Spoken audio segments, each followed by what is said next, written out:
Make me earn it.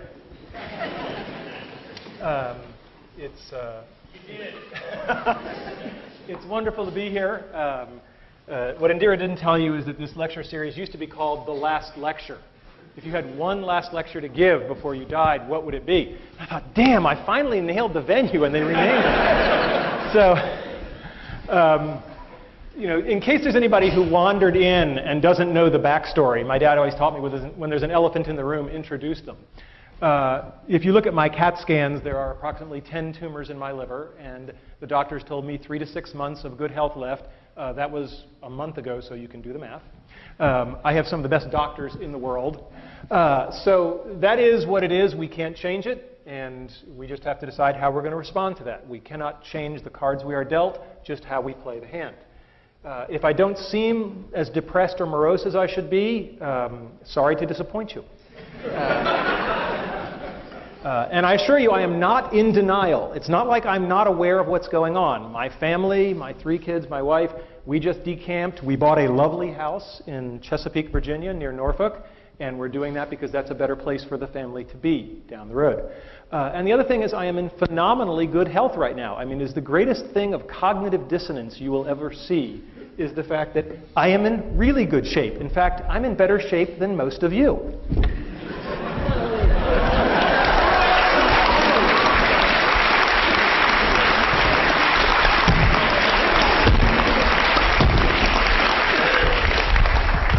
So anybody who wants to cry or pity me can come down and do a few of those, and then you may pity me. All right, so what we're not talking about today, we're not talking about cancer, because I spent a lot of time talking about that, and I'm really not interested. If you have any herbal supplements or remedies, please stay away from me. And we're not going to talk about things that are even more important than achieving your childhood dreams. We're not going to talk about my wife, we're not talking about my kids, because I'm good, but I'm not good enough to talk about that without tearing up. So we're just going to take that off the table. That's much more important. And we're not going to talk about spirituality and religion, although I will tell you that I have experienced a deathbed conversion. I just bought a Macintosh.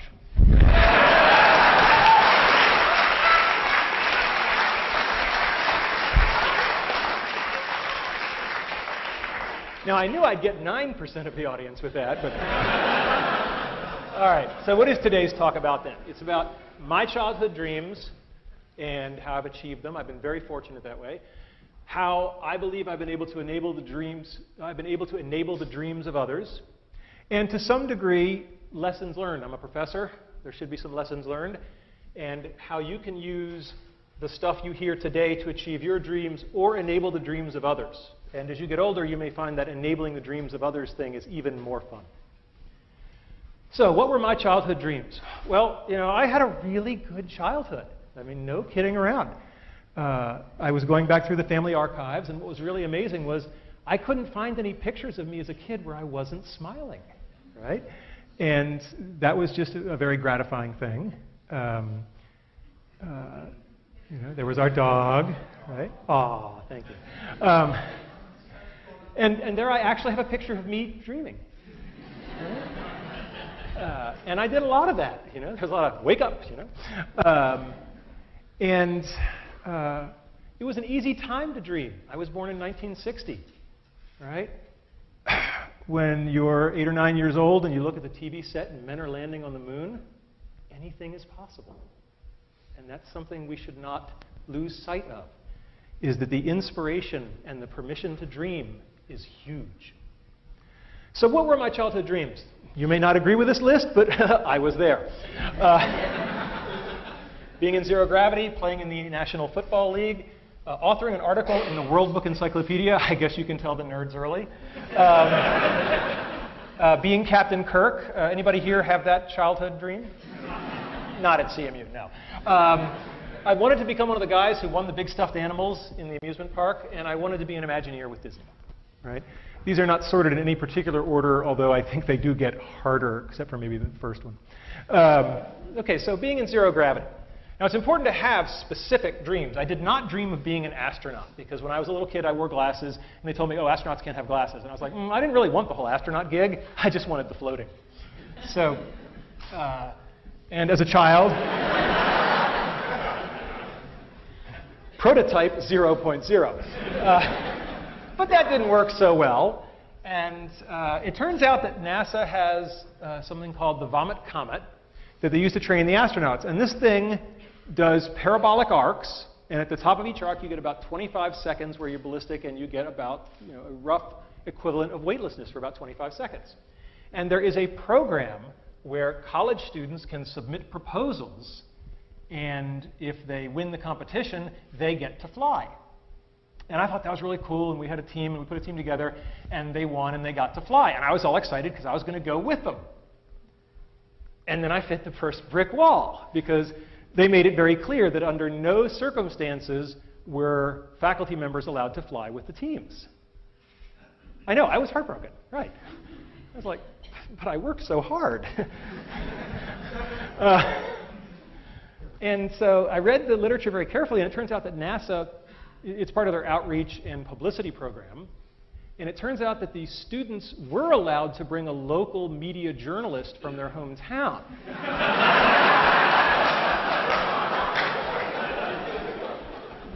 And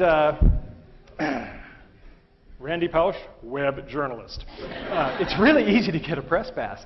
So I called up the guys at NASA, and I said, I need to know where to fax some documents. And they said, what documents are you going to fax us? So I said, my resignation as the faculty advisor and my application as the journalist. And he said, that's a little transparent, don't you think?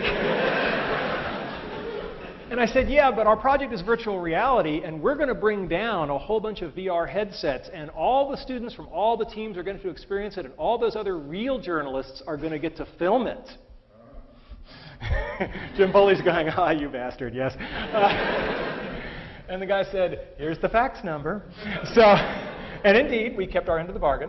And that's one of the themes that you'll hear later on in the talk, is have something to bring to the table, right? Because that will make you more welcomed. And if you're curious about what zero gravity looks like, hopefully the sound will be working here. All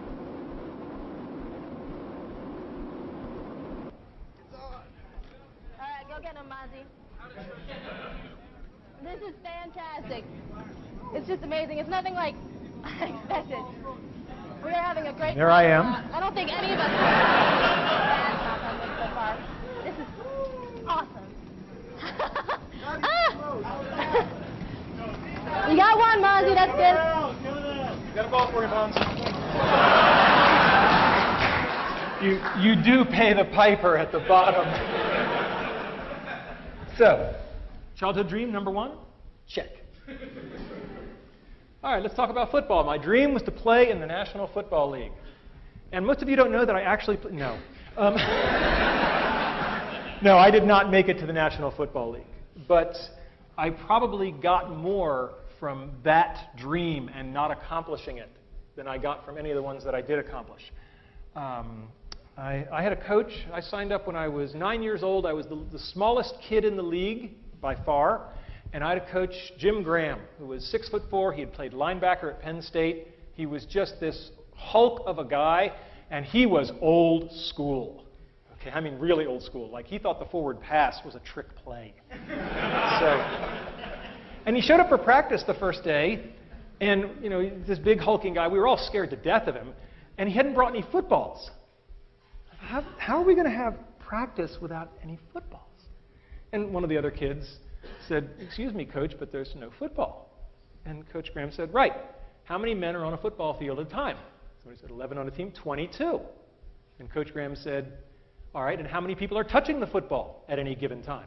Well, one of them. And he said, right, so we're going to work on what those other 21 guys are doing. And that's a really good story because it's all about fundamentals. Fundamentals, fundamentals, fundamentals. You've got to get the fundamentals down because otherwise the fancy stuff isn't going to work. And the other Jim Graham story I have is there was one practice where he just rode me, all practice. Just, you're doing this wrong, go back and do it again, you owe me, you're doing push-ups after practice. And when it was all over, one of the other assistant coaches came over and said, yeah, Coach Graham rode you pretty hard, didn't he? I said, yeah. He said, that's a good thing. He said, when you're screwing up and nobody's saying anything to you anymore, that means they gave up. And that's a lesson that stuck with me my whole life, is that when you see yourself doing something badly and nobody's bothering to tell you anymore, that's a very bad place to be. Your critics are your ones telling you they still love you and care. After Coach Graham, I had another coach, Coach Setliff, and he taught me a lot about the power of enthusiasm. He did this one thing where only for one play at a time, he would put people in at like the most horrifically wrong position for them. Like all the short guys would become receivers, right? It was just laughable. But we only went in for one play, right? And boy, the other team just never knew what hit them. Because when you're only doing it for one play and you're just not where you're supposed to be, and freedom's just another word for nothing left to lose, boy, are you going to clean somebody's clock for that one play. And that kind of enthusiasm was great. And to this day, I am most comfortable on a football field. I mean, it's just one of those things where, you know, if I'm working a hard problem, people will see me wandering the halls with one of these things. And that's just because, you know, when you do something young enough and you train for it, it just becomes a part of you. And I'm very glad that football was a part of my life. And if I didn't get the dream of playing in the NFL, that's okay. I probably got stuff more valuable. Because looking at what's going on in the NFL, I'm not sure those guys are doing so great right now. Okay? And so one of the expressions I learned in electronic arts, which I love, which pertains to this, is experience is what you get when you didn't get what you wanted. And I think that's absolutely lovely. And the other thing about football is we send our kids out to play football or soccer or swimming or whatever it is. And it's the first example of what I'm going to call a head fake or indirect learning. We actually don't want our kids to learn football. I mean, yeah, it's really nice that I have a wonderful three-point stance and that I know how to do a chop block and all this kind of stuff. But we send our kids out to learn much more important things: teamwork, sportsmanship, perseverance, et cetera, et cetera. And these kinds of head fake learnings are absolutely important. And you should keep your eye out for them because they're everywhere. All right, a simple one, being an author in the World Book Encyclopedia. When I was a kid, we had the World Book Encyclopedia on the shelf. For the freshmen, this is paper. We used to have these things called books. And after I had become somewhat of an authority on virtual reality, but not like a really important one, so I was at the level of people the World Book would badger, they called me up and I wrote an article, and this is Caitlin Kelleher. And there's an article, if you go to your local library where they still have copies of the World Book, look under V for virtual reality, and there it is. And all I have to say is that having been selected to be an author in the World Book Encyclopedia, I now believe that Wikipedia is a perfectly fine source for your information because I know what the quality control is for real encyclopedias. They let me in. All right, next one.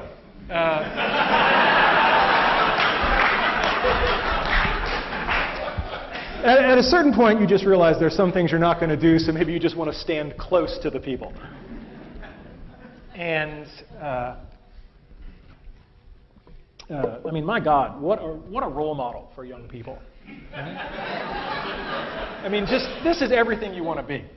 And what I learned that carried me forward in leadership later is that, you know, he wasn't the smartest guy on the ship. I mean, Spock was pretty smart, and McCoy was the doctor, and Scotty was the engineer, and you sort of go, and what skill set did he have to get on this damn thing and run it?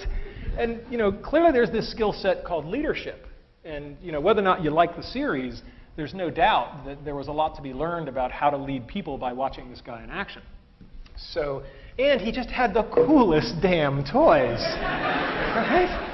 I mean, my God, he, you know, I just thought it was fascinating as a kid that he had this thing, and he could, you know, talk to the ship with it. Right? You know, I just thought that was just spectacular. And of course, now I own one, and it's smaller. So that's kind of cool. So I got to achieve this dream. James T. Kirk, his alter ego, William Shatner, wrote a book, which I think was actually a pretty cool book.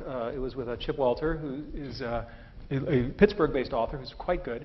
And they wrote a book on basically the science of Star Trek, you know, what has come true. And they went around to top places around the country and looked at various things, and they came here to study our virtual reality setup. And so we built a virtual reality for him. It looked something like that. We put it in, put it to red alert. He was a very good sport. It's not like he saw that one coming. And it's really cool to meet your boyhood idol. But it's even cooler when he comes to you to see what cool stuff you're doing in your lab. And that was just a great moment. All right, winning stuffed animals. This may seem mundane to you, but when you're a little kid and you see the big buff guys walking around in the amusement park and they got all these big stuffed animals, right? And this is my lovely wife. And I have a lot of pictures of stuffed animals I've won. That's my dad posing with one that I won. I've won a lot of these animals. There's my dad. He did win that one, to his credit.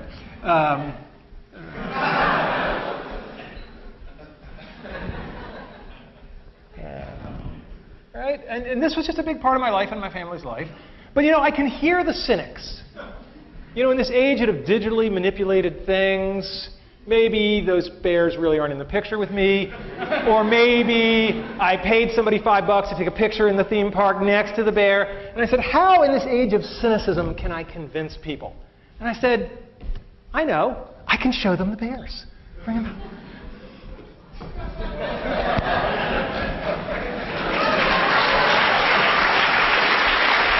We can just put them right there. We just put them back against the wall. Disney. Okay. Thanks, honey. Here's some bears. We didn't have quite enough room in the moving truck down to Chesapeake, and anybody who'd like a little piece of me at the end of this, feel free to come up. First come, first serve. All right, my next one, being an Imagineer. This was the hard one. Believe me, getting to zero gravity is easier than becoming an Imagineer. When I was a kid, I was 8 years old, and our family took a trip cross-country to see Disneyland. And if you've ever seen the movie National Lampoon's Vacation, it was a lot like that. There's a quest. And these are real vintage photographs.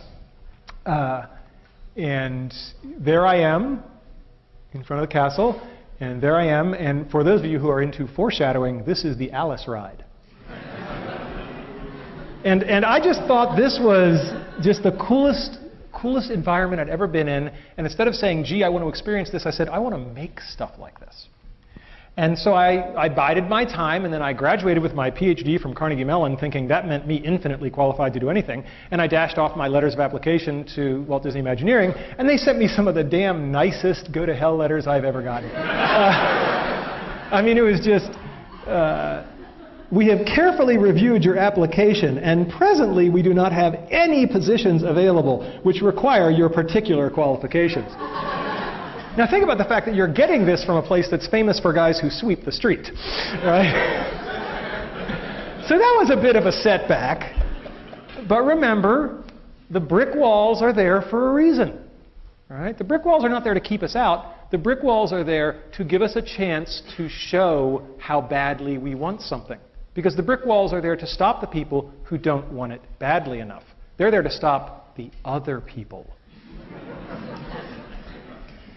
All right, fast forward to 1991. We did a system back at the University of Virginia called Virtual Reality on $5 a day. Just one of those unbelievable, spectacular things. I was so scared back in those days as a junior academic. Jim Foley's here, and I just love to tell this story. He knew my undergraduate advisor, Andy Van Dam, and I'm at my first conference, and I'm just scared to death.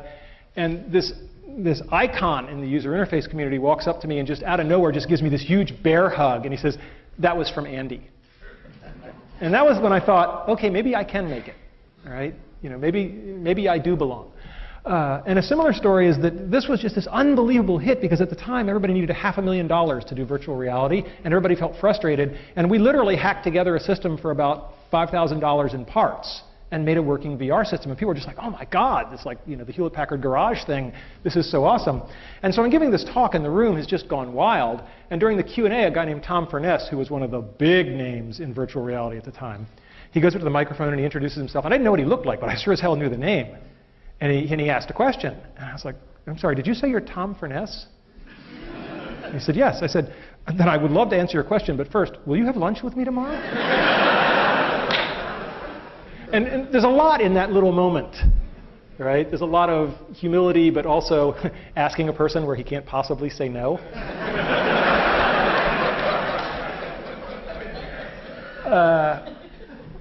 And so Imagineering a couple of years later, was working on a virtual reality project. This was top secret. They were denying the existence of a virtual reality attraction after the time that the publicity department was running the TV commercials. Okay, so Imagineering really had nailed this one tight. And it was the Aladdin attraction where you would fly a magic carpet. And the head-mounted display, sometimes known as Gator Vision. And so I had an in. As soon as the project had just, they started running the TV commercials.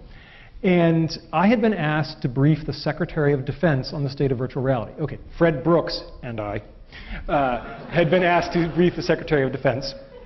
And that gave me an excuse. So I called them up, I called up Imagineering, and I said, look, I'm briefing the Secretary of Defense. I'd like some materials on what you have, because it's one of the best VR systems in the world. And they kind of pushed back, and I said, look, is all this patriotism stuff in the parks a farce? And they're like, okay. They said, but the PR department doesn't this is so new, the PR department doesn't have any footage for you, so I'm going to have to connect you straight through to the team who did the work. Jackpot. Right? So I find myself on the phone with a guy named John Snoddy, who is one of the most impressive guys I have ever met. And he was the guy running this team, and it's not surprising they had done impressive things. And so he sent me some stuff. We talked briefly. He sent me some stuff, and I said, hey, I'm going to be out in the area for a conference shortly. Would you like to get together and have lunch? Translation: I'm going to lie to you and say that I have an excuse to be in the area so I don't look too anxious. But I would go to Neptune to have lunch with you. And so John said, sure. And I spent something like 80 hours talking with all the VR experts in the world, saying, if you had access to this one unbelievable project, what would you ask? And then I compiled all of that, and I had to memorize it, which anybody who knows me knows that I have no memory at all, because I couldn't go in looking like a dweeb with, hi, question 72, right? So I went in, and this was like a 2-hour lunch, and John must have thought he was talking to, some phenomenal person, because all I was doing was channeling Fred Brooks and Ivan Sutherland and Andy Van Damme and people like that, and Henry Fuchs. So it's pretty easy to be smart when you're parroting smart people. And at the end of the lunch with John, I sort of, as we say in the business, made the ask. And I said, I have a sabbatical coming up. And he said, what's that? The beginnings of the culture clash. And so I talked to him about the possibility of coming there and working with him. And he said, well, that's really good, except, you're in the business of telling people stuff, and we're in the business of keeping secrets. Right? And then what made John Snoddy was he said, but we'll work it out. Right? Which I really loved. The other thing that I learned from John Snoddy, I could do easily an hour-long talk just on what have I learned from John Snoddy. One of the things he told me was that wait long enough and people will surprise and impress you. He said, when you're pissed off at somebody and you're angry at them, you just haven't given them enough time. Just give them a little more time, and they'll almost always impress you. And that really stuck with me. I think he's absolutely right on that one. To make a long story short, we negotiated a legal contract. It was going to be the first, some people referred to it as the first and last paper ever published by Imagineering. But the deal was I provide my own funding, I go for 6 months, I work with a project, we publish a paper. And then we meet our villain. I can't be all sweetness and light because I have no credibility. Somebody's head's going to go on a stick. Turns out that the person who gets his head on the stick is a dean back at the University of Virginia. His name is not important. Let's call him Dean Wormer.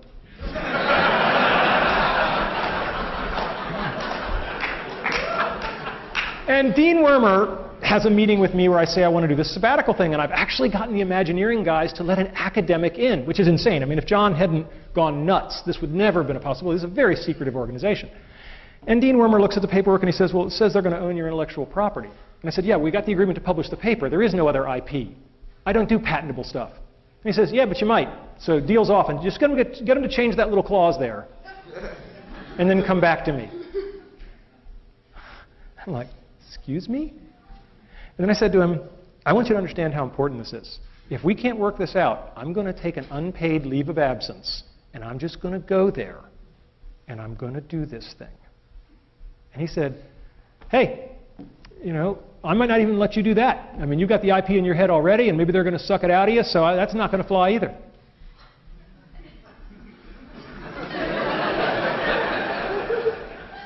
It's very important to know when you're in a pissing match. And it's very important to get out of it as quickly as possible. So I said to him, well, let's back off on this. Do we think this is a good idea at all? He said, I have no idea if this is a good idea. And I was like, okay, well, we've got common ground there. Then I said, well, is this really your call? Isn't this the call of the Dean of Sponsored Research, if it's an IP issue? And he said, yeah, that's true. I said, so if he's happy, you're happy? Yeah, then I'd be fine. Like Wile E. Coyote, a little. And I find myself in Gene Block's office, who's the most fantastic man in the world. And I start talking to Gene Block, and I say, let's start at the high level, since I don't want to have to back out again. So let's start at the high level. Do you think this is a good idea? He said, well, if you're asking me if it's a good idea, I don't have very much information. All I know is that one of my star faculty members is in my office, and he's really excited, so tell me more. Here's a lesson for everybody in administration. They both said the same thing. But think about how they said it. Right? I don't know. Well, I don't have much information, but one of my star faculty members is here, and he's all excited, so I want to learn more. They're both ways of saying I don't know, but boy, there's a good way and a bad way. So anyway, we got it all worked out. I went to Imagineering, sweetness and light, and all's well that ends well. Some brick walls are made of flesh. So I worked on the Aladdin project. It was absolutely spectacular. I mean, just unbelievable. Here's my nephew Christopher. This was the apparatus. You would sit on this sort of motorcycle type thing, and you would steer your magic carpet, and you would put on the head-mounted display. The head-mounted display was very interesting. It had two parts, and it was a very, very clever design. To get throughput through, the only part that touched the guest's head was this little cap, and everything else clicked onto it, all the expensive hardware. So you could replicate the caps because they were basically free to manufacture. And this is what I really did, as I was a cap cleaner during this event. I loved Imagineering. It was just a spectacular place. Just spectacular. Everything that I had dreamed. I love the model shop. People crawling around on things the size of this room that are just big physical models. It was just an incredible place to walk around and be inspired.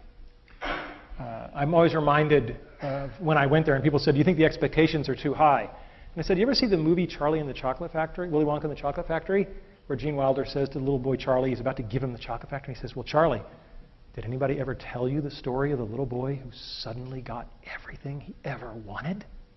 Charlie's eyes get like saucers, and he says, no, what happened to him? Gene Wilder says, he lived happily ever after. Okay, so working on the Aladdin VR, I described it as a once in every 5 years opportunity, and I stand by that assessment. It forever changed me. It wasn't just that it was good work and I got to be a part of it, but it got me into the place of working with real people and real HCI, user interface issues. Most HCI people live in this fantasy world of white-collar laborers with PhDs and master's degrees, and until you got ice cream spilled on you, you're not doing field work, right? And more than anything else, from John Snoddy, I learned how to put artists and engineers together, and that's been the real legacy. We published a paper, just a nice academic cultural scandal. When we wrote the paper, the guys at Imagineering said, well, let's do a nice big picture, like you would in a magazine. And the SIGGRAPH committee, which accepted the paper, it was like this big scandal. Are they allowed to do that? There was no rule. So we published the paper, and amazingly, since then, there's a tradition of SIGGRAPH papers having colored figures on the first page. So I've changed the world in a small way. And then at the end of my 6 months, they came to me and they said, you want to do it for real? You can stay.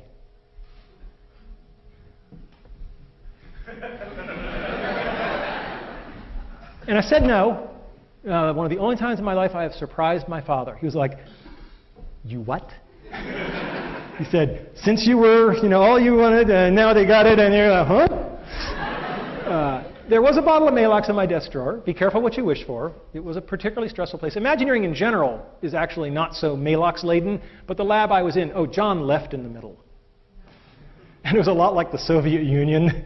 It was a little dicey for a while. But it worked out okay. And if they had said, stay here or never walk in the building again, I would have done it. I would have walked away from tenure. I would have just done it. But they made it easy on me. They said, you can have your cake and eat it too. And I basically become a day a week consultant for Imagineering, and I did that for about 10 years. And that's one of the reasons you should all become professors. because you can have your cake and eat it too. Okay? I went on and consulted on things like Disney Quest, so there was the Virtual Jungle Cruise, and the best interactive experience I think ever done, and Jesse Schell gets the credit for this, Pirates of the Caribbean. Wonderful at Disney Quest. And so those are my childhood dreams. And that's pretty good. I felt good about that. So then the question becomes, how can I enable the childhood dreams of others? And again, boy, am I glad I became a professor. What better place to enable childhood dreams? Maybe working at EA, I don't know. That'd probably be a good close second. But, and this started in a very concrete realization that I could do this. Because a young man named Tommy Burnett, when I was at the University of Virginia, came to me, was interested in joining my research group. And we talked about it. And he said, oh, and I have a childhood dream. Well, it gets pretty easy to recognize them when they tell you. And I said, yes, Tommy, what is your childhood dream? He said, I want to work on the next Star Wars film. Now, you got to remember the timing on this. Where is Tommy? Tommy is here today. What year would this have been, your sophomore year? Oh. It was around 1993. Are you breaking anything back there, young man? Okay, all right.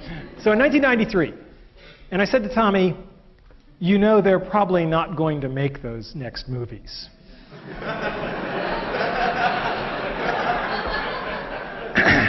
And he said, no, they are.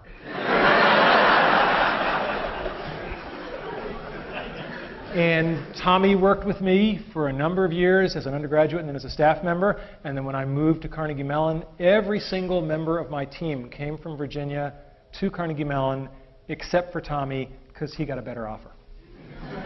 And he did indeed work on all 3 of those films. And then I said, well, that's nice, but one at a time is kind of inefficient. And people who know me know that I'm an efficiency freak. So I said, can I do this in mass? Can I get people turned in such a way that they can be turned on to their childhood dreams? And I created a course. I came to Carnegie Mellon and I created a course called Building Virtual Worlds. It's a very simple course. How many people here have ever been to any of the shows? Okay, so some of you have an idea. For those of you who don't, the course is very simple. There are 50 students drawn from all the different departments of the university. There are randomly chosen teams, 4 people per team, and they change every project. A project only lasts 2 weeks, so you do something, you make something, you show something, then I shuffle the teams, you get 3 new playmates, and you do it again. And it's every 2 weeks, and so you do 5 projects during the semester. The first year we taught this course, it is impossible to describe how much of a tiger by the tail we had. I was just running the course because I wanted to see if we could do it. We had just learned how to do texture mapping on 3D graphics, and we could make stuff that looked half decent, but we were running on really weak computers by current standards. But I said, I'll give it a try. And at my new university, I made a couple of phone calls, and I said, I want to cross-list this course to get all these other people. And within 24 hours, it was cross-listed in 5 departments. I love this university. I mean, it's the most amazing place. And I said, and the kids said, well, what content do we make? I said, hell, I don't know. You make whatever you want. 2 rules: no shooting violence and no pornography. Not because I'm opposed to those in particular, but that's been done with VR, right? And you'd be amazed how many 19-year-old boys are completely out of ideas when you take those off the table.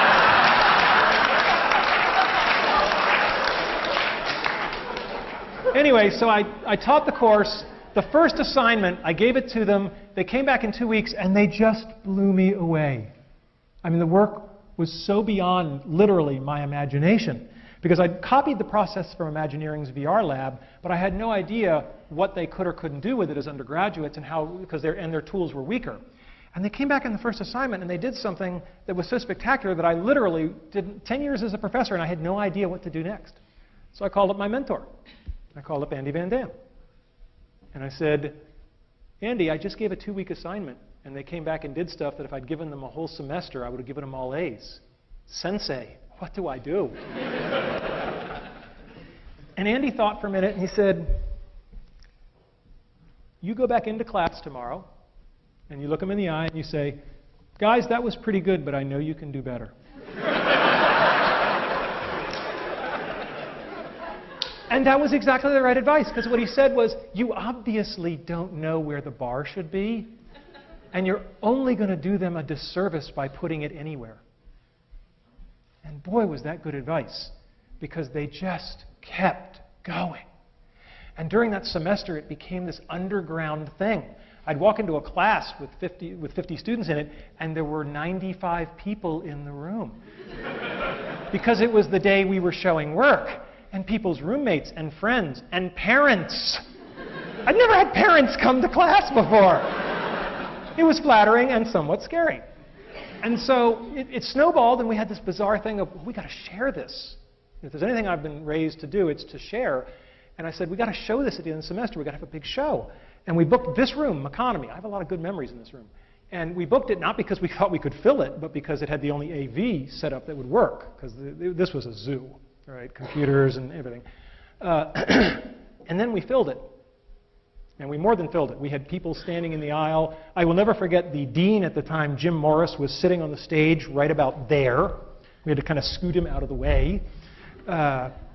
And the energy in the room was like nothing I'd ever experienced before. And President Cohen, Jerry Cohen, was there, and he sensed the same thing. He later described it as like an Ohio State football pep rally, except for academics.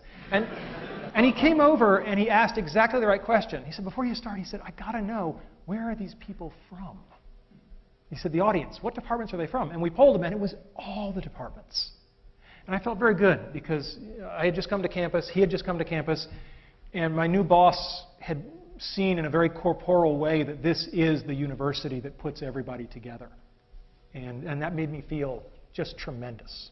So we did this campus-wide exhibition. People perform down here. They're in costume. And we project just like this, and you can see what's going on. You can see what they're seeing in the head mount. There's a lot of big props. So there's a guy whitewater rafting. This is Ben and E.T. And yes, I did tell them if they didn't do the shot of the kids biking across the moon, I would fail him. That is a true story. And I thought I'd show you just... So I thought I'd show you just one world. And if we can get the lights down, if that's at all possible. No. Okay, that means no. All right. All right, we'll just do our best then.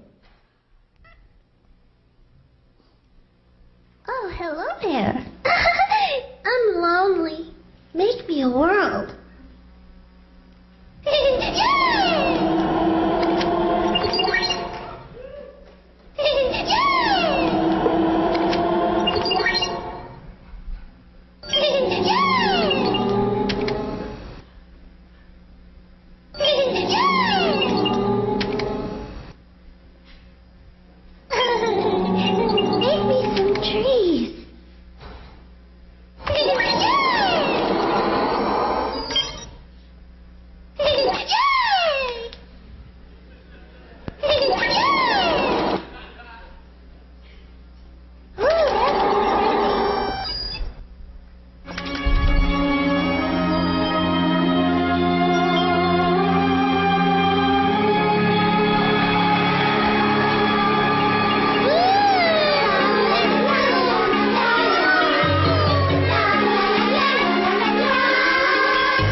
Now they're going to turn this on its head. Watch closely. The world doesn't want to go on to the next thing in the show. So she's ready to move on, and it's not.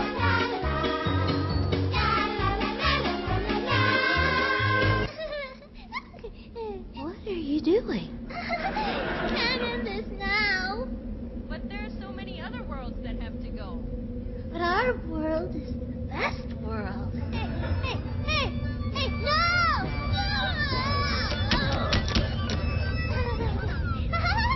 Here I am! We're gonna shut you down.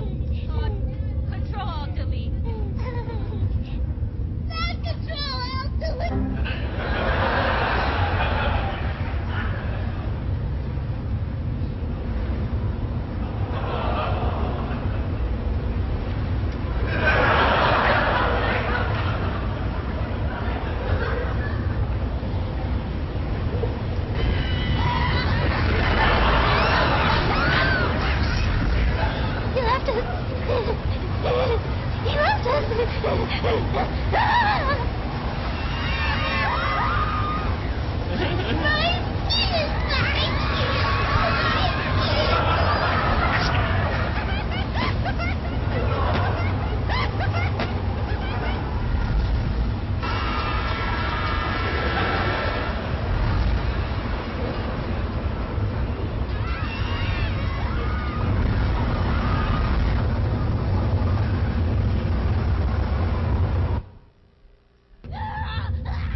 It was an unusual course.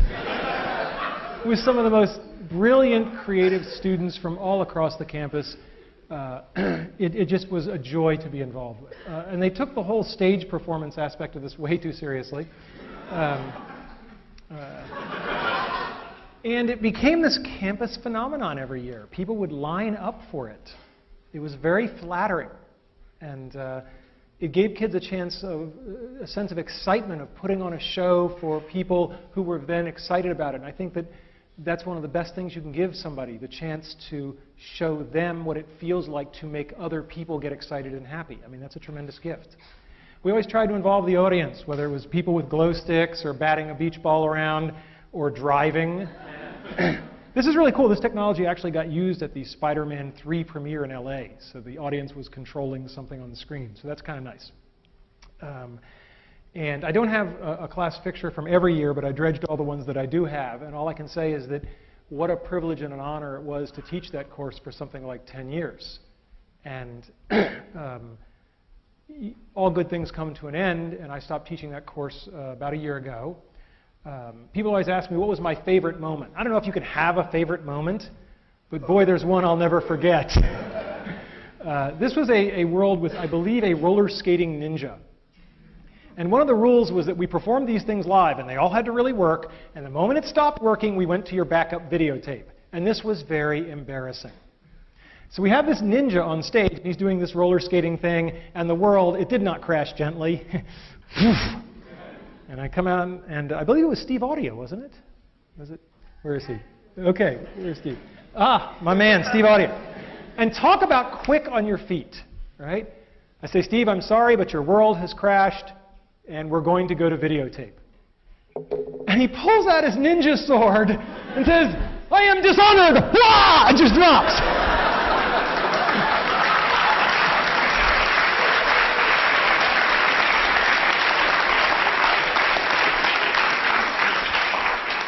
And so I think it's very telling that my favorite moment in 10 years of this high technology course was a brilliant ad lib. And then when the videotape is done and the lights come up, he's lying there lifeless and his teammates drag him off. It was really a fantastic moment. And the course was all about bonding. People used to say, well, you know, what's going to make for a good world? I said, I can't tell you beforehand, but right before they present it, I can tell you if the world's good just by the body language. If they're standing close to each other, the world is good. All right? And BBW was a pioneering course. And I won't bore you with all the details, but it wasn't easy to do. And I was given this when I stepped down from the ETC, and I think it's emblematic. If you're going to do anything that's pioneering, you will get those arrows in the back, and you just have to put up with it. I mean, everything that could go wrong did go wrong, but at the end of the day, a whole lot of people had a whole lot of fun. When you've had something for 10 years that you hold so precious, it's the toughest thing in the world to hand it over. And the only advice I can give you is find somebody better than you to hand it to. And that's what I did. There was this kid at the VR studio way back when. And you didn't have to spend very long in Jesse Schell's orbit to go, the force is strong in this one.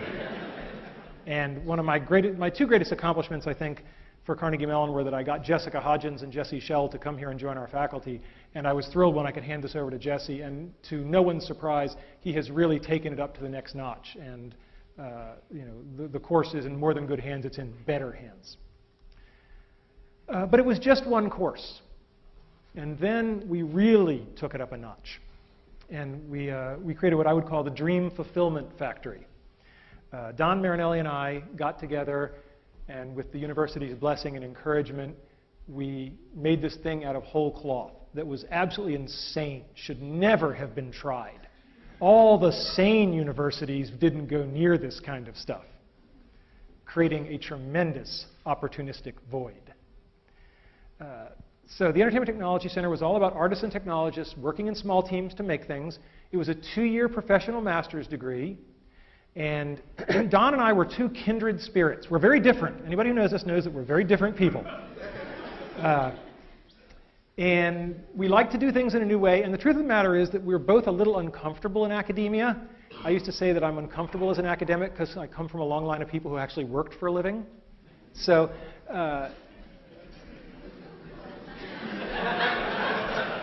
I detect nervous laughter. All right. And I want to stress, Carnegie Mellon is the only place in the world that the ETC could have happened. By far, the only place. Okay, this picture was Don's idea, okay? And we like to refer to this picture as Don Marinelli on guitar and Randy Pausch on keyboards. But we really did play up the left brain, right brain, and it worked out really well that way. Don is an intense guy.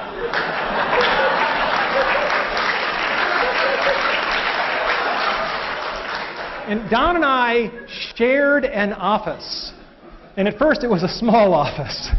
We shared an office for 6 years. Right? Now, those of you who know Don know he's an intense guy. Right? And, given my current condition, somebody was asking me, this is a terrible joke, but I'm going to use it anyway. Because I know Don will forgive me. Somebody said, given your current condition, have you thought about whether you're going to go to heaven or hell? And I said, I don't know, but if I'm going to hell, I'm due 6 years for time served. But I kid. Sharing an office with Don was really like sharing an office with a tornado, right? There was just so much energy, and you never knew which trailer was next, right? But you knew something exciting was going to happen.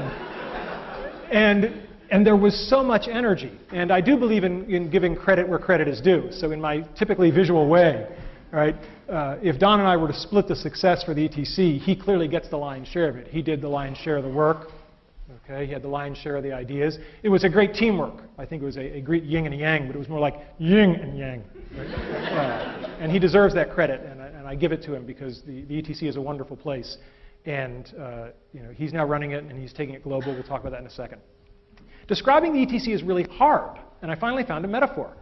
Telling people about the ETC is like describing Cirque du Soleil if they'd never seen it. Sooner or later, you're going to make the mistake. You're going to say, well, it's like a circus. And then you're dragged into this conversation about, oh, how many tigers, how many lions, right? How many trapeze acts? And that misses the whole point. So when we say we're a master's degree, we're really not like any master's degree you've ever seen. Here's the curriculum.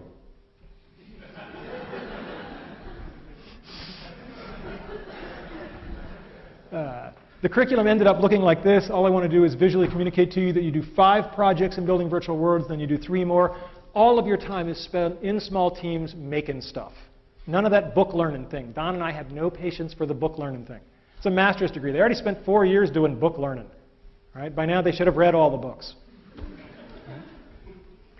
The keys to the success were that Carnegie Mellon gave us the reins. Completely gave us the reins. We had no deans to report to. We reported directly to the provost, which is great because the provost is way too busy to watch you carefully. We were given explicit license to break the mold. It was all project-based. It was intense. It was fun. And we took field trips. Every spring semester in January, we'd take all 50 students in the first-year class, and we'd take them out to shots at Pixar. We'd take them to Pixar, Industrial Light and Magic. And, of course, when you got guys like Tommy there acting as host, right, it's pretty easy to get entree to these places. So we did things very, very differently. The kind of project students would do, we did a lot of what we'd call edutainment. We developed a bunch of things with the Fire Department of New York, a network simulator for training firefighters, using video game-ish type technology to teach people useful things. That's not bad. Companies did this strange thing. They put in writing, we promise to hire your students. I've got the EA and Activision ones here. I think there are now, how many? 5? I was going to say, Drew knows, I bet. So there are 5 written agreements. I don't know of any other school that has this kind of written agreement with any company. And so that's a real statement. And these are multiple-year things. So they're agreeing to hire people for summer internships that we have not admitted yet. That's a pretty strong statement about the quality of the program. And Don, as I said, he's crazy. And I mean that in a wonderful, complimentary way. He's doing these things where I'm like, oh my God. He's not here tonight because he's in Singapore, because there's going to be an ETC campus in Singapore. There's already one in Australia, and there's going to be one in Korea. So this is becoming a global phenomenon. So I think this really speaks volumes about all the other universities. It's really true that Carnegie Mellon is the only university that can do this. We just have to do it all over the world now. Okay? One of the big success about the ETC is teaching people about focus. Oh, now I hear the nervous laughter from the students. I had forgotten the delayed shock therapy effect of these bar charts. When you're taking Building Virtual Worlds, every 2 weeks we get peer feedback. We put that all into a big spreadsheet, and at the end of the semester, you had 3 teammates per project, 5 projects. That's 15 data points. That's statistically valid. And you get a bar chart telling you on a ranking of how easy you are to work with where you stack up against your peers. Boy, that's hard feedback to ignore. Some still managed, but... But for the most part, people looked at that and went, wow, I gotta pick it up a notch. I better start thinking about what I'm saying to people in these meetings. And that is the best gift an educator can give, is to get somebody to become self-reflective. So the ETC was wonderful, but even the ETC, and even as Don scales it around the globe, it's still very labor intensive. You know, it's not Tommy 1 at a time, it's not a research group 10 at a time, it's 50 or 100 at a time per campus times 4 campuses. But I wanted something infinitely scalable, right? Scalable to the point where millions or tens of millions of people could chase their dreams with something. And, you know, I guess that kind of a goal really does make me the Mad Hatter. So Alice is a project that we've worked on for a long, long time. It's a novel way to teach computer programming. Kids make movies and games. The head fake. Again, we're back to the head fakes. Best way to teach somebody something is to have them think they're learning something else. All right? I've done it my whole career. And the head fake here is that they're learning to program, but they just think they're making movies and video games. This thing has already been downloaded well over 1 million times. There are 8 textbooks that have been written about it. 10% of US colleges are using it now. And it's not the good stuff yet. The good stuff is coming in the next version. Okay?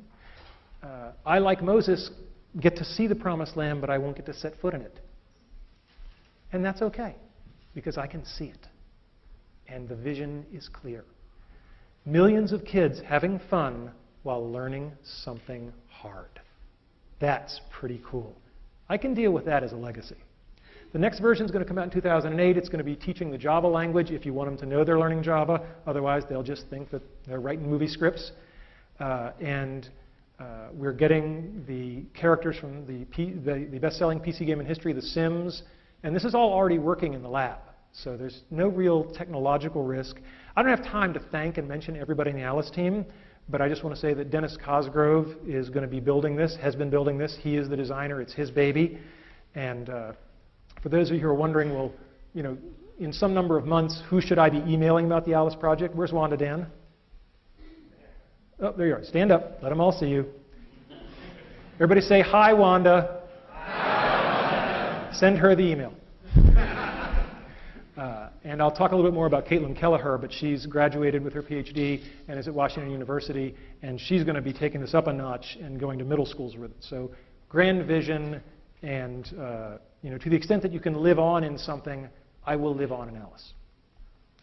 All right, so now the third part of the talk, lessons learned.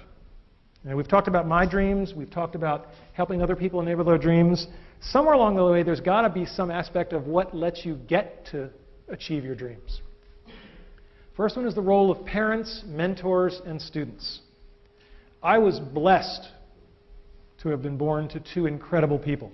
This is my mother on her 70th birthday. I am back here. I have just been lapped. This is my dad riding a roller coaster on his 80th birthday. And he points out that, you know, he's not only brave, he's talented because he did win that big bear the same day. My dad was so full of life. Anything with him was an adventure. I don't know what's in that bag, but I know it's cool.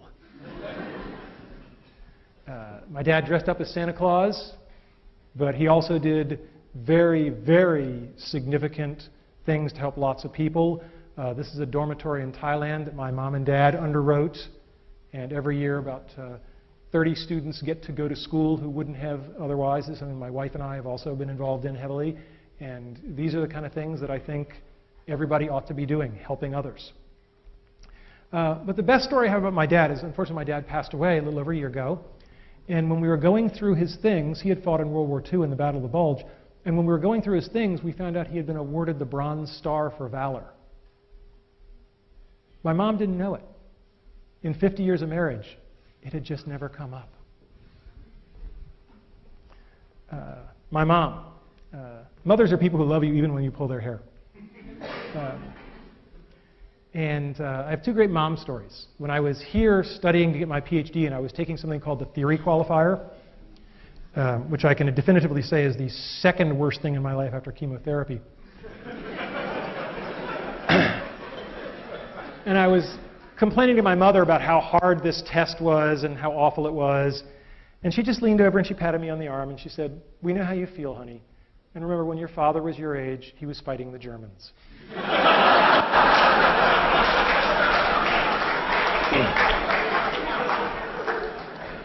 After I got my PhD, my mother took great relish in introducing me as, "This is my son. He's a doctor, but not the kind who helps people."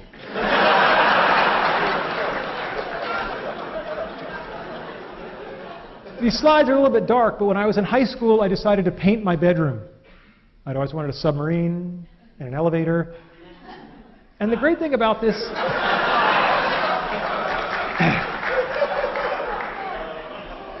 What can I say? And the great thing about this is they let me do it. And they didn't get upset about it, and it's still there. If you go to my parents' house, it's still there. And anybody who is out there who is a parent, if your kids want to paint their bedroom, as a favor to me, let them do it. Okay? It'll be okay. Don't worry about resale value on the house. Other people who help us besides our parents, our teachers, our mentors, our friends, our colleagues. God, what is there to say about Andy Van Dam? When I was a freshman at Brown, he was on leave. And all I heard about was this Andy Van Dam. He was like a mythical creature. Like a centaur, but like a really pissed off centaur. And everybody was like really sad that he was gone, but kind of more relaxed. And I found out why, because I started working for Andy. I was a teaching assistant for him as a sophomore, and I was quite an arrogant young man. And I came in to some office hours, and of course it was 9 o'clock at night, and Andy was there at office hours, which is your first clue as to what kind of professor he was. And I come bounding in, and you know, I'm going to save the world. There are all these kids waiting for help. Da-da-da-da-da-da. And afterwards, Andy literally Dutch uncle. He is Dutch, right? He Dutch uncled me, and he put his arm around my shoulders. We went for a little walk, and he said, "Randy, it's such a shame that people perceive you as so arrogant, because it's going to limit what you're going to be able to accomplish in life." What a hell of a good way to word you're being a jerk. Right? He doesn't say you're a jerk. He says people are perceiving you this way, and he says the downside is it's going to limit what you're going to be able to accomplish. When I got to know Andy better, the beatings became more direct. But I could tell you Andy stories for a month, but the one I will tell you is that when it came time to start thinking about what to do after graduating from Brown, it had never occurred to me in a million years to go to graduate school, just out of my imagination. It wasn't the kind of thing people from my family did. We got, say, what do you call them, jobs. So, and Andy said, "No, don't go do that. Go get a PhD, become a professor." And I said, "Why?" He said, "Because you're such a good salesman that any company who gets you is going to use you as a salesman, and you might as well be selling something worthwhile, like education."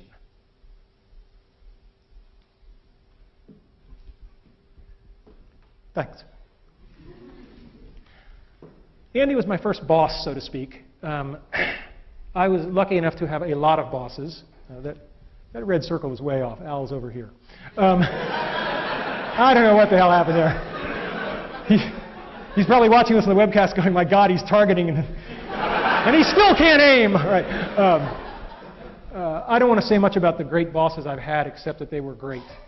And I know a lot of people in the world have had bad bosses, and I haven't had to endure that experience, and I'm very grateful to all of the people that I ever had to report to. They've just been incredible. But it's not just our bosses. We learn from our students. I think the best head fake of all time comes from Dr. Caitlin Keller, who just finished up here and is starting at Washington University. And she looked at Alice when it was an easier way to learn to program, and she said, "Yeah, but why is that fun?" I was like, "Well, because I'm a compulsive male, like to make the little toy soldiers move around by my command." and that's fun. She was like, and she was the one who said, no, we'll just approach it all as a storytelling activity. And she's done wonderful work showing that, particularly with middle school girls, if you present it as a storytelling activity, they're perfectly willing to learn how to write computer software. So, all-time best head fake award goes to Caitlin Kelleher's dissertation. President Cohen, when I told him I was going to do this talk, he said, please tell them about having fun, because that's what I remember you for. And I said, I can do that, but it's kind of like a fish talking about the importance of water. I mean, I don't know how to not have fun, right? I'm dying and I'm having fun. And I'm going to keep having fun every day I have left, because there's no other way to play it. All right? So my next piece of advice is, you just have to decide if you're a Tigger or you're an Eeyore. I think I'm clear where I stand on the great Tigger-Eeyore debate. Never lose the childlike wonder. It's just too important. It's what drives us. Help others. Denny Prophet knows more about helping other people. He's forgotten more than I'll ever know. He's taught me by example how to run a group, how to care about people. M.K. Haley, I have a theory that people who come from large families are better people because they've just had to learn how to get along. M.K. Haley comes from a family with 20 kids. Yeah, unbelievable. And she always says it's kind of fun to do the impossible.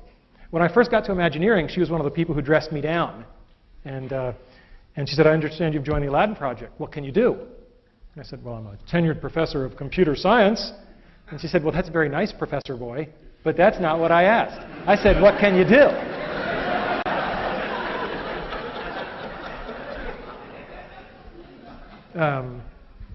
And, you know, I mentioned sort of my working class roots. We keep what is valuable to us, what we cherish, and I've kept my Letterman's jacket all these years. I used to like wearing it in grad school, and one of my friends, Jessica Hodgins, would say, why do you wear this Letterman's jacket? And I looked around at all the non-athletic guys around me who were much smarter than me, and I said, because I can. And so she thought that was the real hoot, so one year she made for me this little Raggedy Randy doll. And, he's got a little Letterman's jacket, too. That's my all-time favorite. It's the perfect gift for the egomaniac in your life. So I've met so many wonderful people along the way. Loyalty is a two-way street. There was a young man named Dennis Cosgrove at the University of Virginia. And when he was a young man, let's just say things happened. And I found myself talking to a dean. And the dean, no, not that dean. And anyway, this dean really had it in for Dennis, and I could never figure out why, because Dennis was a fine fellow. But for some reason, this dean really had it in for him. And I ended up basically saying, no, I vouch for Dennis. And the guy says, you're not even tenured yet. And you're telling me you're going to vouch for this sophomore or junior or whatever? I think it was a junior at the time. I said, yeah, I'm going to vouch for him because I believe in him. And the dean said, and I'm going to remember this when your tenure case comes up. And I said, deal. I went back to talk to Dennis, and I said, I would really appreciate you. That would be good. But loyalty is a two-way street. I mean, that was God knows how many years ago, but that's the same Dennis Cosgrove who's carrying Alice forward. He's been with me all these years, right? And, you know, if we only had one person to send in a space probe to meet an alien species, I'm picking Dennis. Okay? You can't give a talk at Carnegie Mellon without acknowledging one very special person, and that would be Sharon Burks. I mean, I joked with her. I said, well, look, if you're retiring, it's just not worth living anymore. Sharon is so wonderful, it's beyond description. And for all of us who've been helped by her, it's just indescribable. I love this picture because it puts her together with Syl. And Syl is great because Syl gave the best piece of advice, pound for pound, that I have ever heard. And I think all young ladies should hear this. Syl said, it took me a long time, but I finally figured it out. When it comes to men that are romantically interested in you, it's really simple. Just ignore everything they say and only pay attention to what they do. It's that simple. It's that easy. And I thought back to my bachelor days, and I said, damn. never give up. I didn't get into Brown University. I was on the wait list. I called them up, and they eventually decided that it was getting really annoying to have me call every day, so they let me in. At Carnegie Mellon, I didn't get into graduate school. Andy had mentored me. He said, go to graduate school, you're going to go to Carnegie Mellon. All my good students go to Carnegie Mellon. And yeah, you know what's coming. And so he said, you're going to go to Carnegie Mellon, no problem. What he had kind of forgotten was that the difficulty of getting into the top PhD program in the country had really gone up. And he also didn't know I was going to tank my GREs, because he believed in me, which, based on my board scores, was a really stupid idea. And so I didn't get into Carnegie Mellon. No one knows this till today. I'm telling the story. I was declined admission to Carnegie Mellon. And I was a bit of an obnoxious little kid. I went into Andy's office, and I dropped the rejection letter on his desk. And I said, I just want you to know what your letter of recommendation goes for at Carnegie Mellon.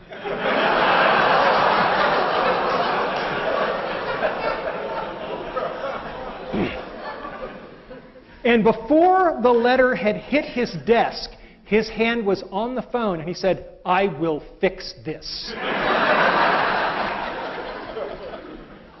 And I said, no, I don't want to do it that way. That's not the way I was raised. You know, maybe some other graduate schools will see fit to admit me. And he said, look, Carnegie Mellon's where you're going to be. He said, I'll tell you what, I'll make you a deal. Go visit the other schools, because I did get into all the other schools. He said, go visit the other schools, and if you really don't feel comfortable at any of them, then will you let me call Nico? Nico being Nico Haberman. And I said, okay, deal. I went to the other schools without naming them by name. Berkeley, Cornell. They managed to be so unwelcoming that I found myself saying to Andy, you know, I'm going to go get a job. And he said, no, you're not. And he picked up the phone and he talked in Dutch. And he hung up the phone and he said, Nico says if you're serious, be in his office tomorrow morning at 8 a.m. And for those of you who know Nico, this is really scary. So I'm in Nico Haberman's office the next morning at 8 a.m. and he's talking with me. And frankly, I don't think he's that keen on this meeting, Dan. I don't think he's that keen at all. And he says, Randy, why are we here? And I said, because Andy phoned you? And I said, well, since you admitted me, I have won a fellowship. The Office of Naval Research is a very prestigious fellowship. I've won this fellowship, and that wasn't in my file when I applied. And Nico said, a fellowship, money, we have plenty of money. That was back then. And he said, we have plenty of money. Why do you think having a fellowship makes any difference to us? And he looked at me. There are moments that change your life. And 10 years later, if you know, in retrospect, it was one of those moments, you're blessed. But to know it at the moment, with Nico staring through your soul. And I said, I didn't mean to imply anything about the money. It's just that it was an honor. There were only 15 given nationwide. And I did think it was an honor that would be something that would be meritorious. And I apologize if that was presumptuous. And he smiled. And that was good. So, how do you get people to help you? You can't get there alone. People have to help you, and I do believe in karma. I believe in paybacks. You get people to help you by telling the truth, being earnest. I'll take an earnest person over a hip person every day, because hip is short-term. Earnest is long-term. Apologize when you screw up, and focus on other people, not on yourself. And I thought, how do I possibly make a concrete example of that? Do we have a concrete example of focusing on somebody else over there? Can we bring it out? See, yesterday was my wife's birthday. If there was ever a time I might be entitled to have the focus on me, it might be the last lecture. But no, I feel very badly that my wife didn't really get a proper birthday, and I thought it'd be very nice if 500 people...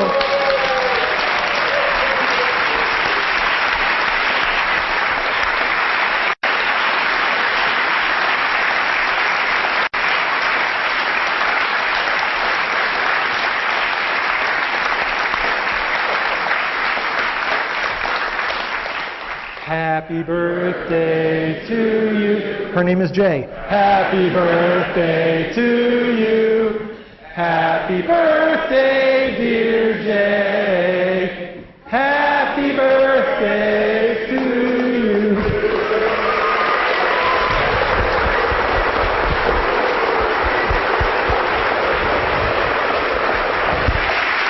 Gotta blow it up.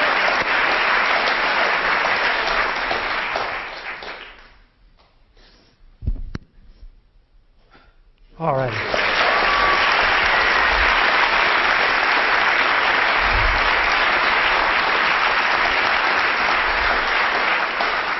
And now you all have an extra reason to come to the reception. Remember, brick walls let us show our dedication. They are there to separate us from the people who don't really want to achieve their childhood dreams. Don't bail. The best of the gold is at the bottom of barrels of crap.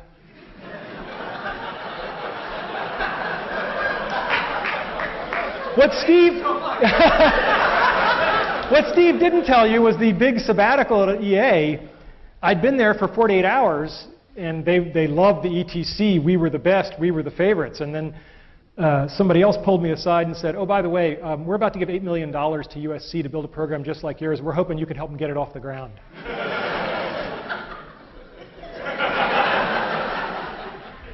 And then Steve came along and they said, what? Oh, God. And to quote a famous man, I will fix this. And he did. Steve has been an incredible partner, and we have a great relationship, personal and professional, and he has certainly been point man on getting a gaming asset to help teach millions of kids, and that's just incredible. But it certainly would have been reasonable for me to leave 48 hours into that sabbatical, but it wouldn't have been the right thing to do. And when you do the right thing, good stuff has a way of happening.